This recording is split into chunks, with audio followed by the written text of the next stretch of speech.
श्री स्वामी समर्थ. सर्व सेवेकरी शेतकरी बंधूंनी भगिनींनी गुढीपाडव्याच्या शुभ मुहूर्तावर खालील सेवा करावी. 4 मुहूर्तांपैकी एक मुहूर्त म्हणजे गुढीपाडवा हा आहे. त्या निमित्ताने आपल्या शेताचा म्हणजे सीतामातेचा मानसन्मान करावा. आपल्या शेताच्या मध्यभागी 1x1 खड्डा करून त्याची पंचोपचार पूजा करून एक माणसास पुरेल इतके अन्न म्हणजे 2 पोळ्या, वरण भात, भाजी असा नैवेद्य अर्पण करून शक्य असल्यास आपण खणा नारळाने सीतामातेची ओटी भरू शकता. सीतामातेस विनंती करावी की मी श्री स्वामी समर्थ महाराज यांचा सेवेकरी आपला हा मानसन्मान करीत आहे, ते स्वीकार करावा व आम्हाला वर्षभर पुरेल इतके धनधान्य देऊन उपकृत करावे ही विनंती व नंतर प्रार्थना जय जयकार घेऊन नामस्मरण करावे, नमस्कार करावा आणि नंतर तो खड्डा बुजवून घ्यावा.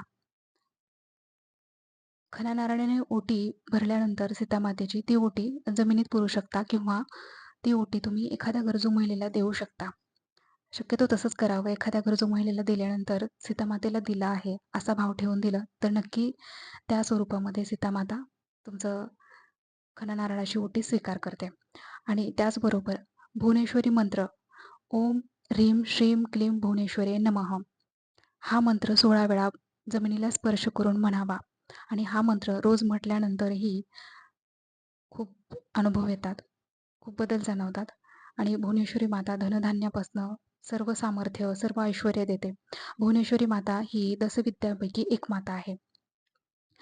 असो, तर ही गुढीपाडव्याच्या दिवशी सेवा करायची आहे. महत्त्वाचे जे 4 मुहूर्त असतात त्यापैकी ही सेवा त्या 4 मुहूर्तावर ही अशा पद्धतीची सेवा शेतकरी बांधवांनी करायची आहे. गुढीपाडव्या दिवशी करावयाचे उपाय व त्या दिवशी शक्य नसतील तर कोणत्या दिवशी ते उपाय करावे याची माहिती. गुढीपाडवा ते श्री रामनवमीपर्यंत करावयाचे रामरक्षा अनुष्ठान व इतर दिवशीही रामरक्षेचे अनुष्ठान कसे करावे, किती प्रकारे अनुष्ठान केले जाते याबद्दल सविस्तर माहिती. तसेच चैत्र नवरात्री दरम्यान आई भगवतीच्या करावयाच्या सेवा, नियम, माहिती सविस्तर आपल्या चॅनलवर दिलेल्या आहेत. चॅनलवरती जाऊन सर्व माहिती सविस्तर पाहावी. माहिती उपयुक्त वाटल्यास चॅनलला सबस्क्राईब करावे. धन्यवाद.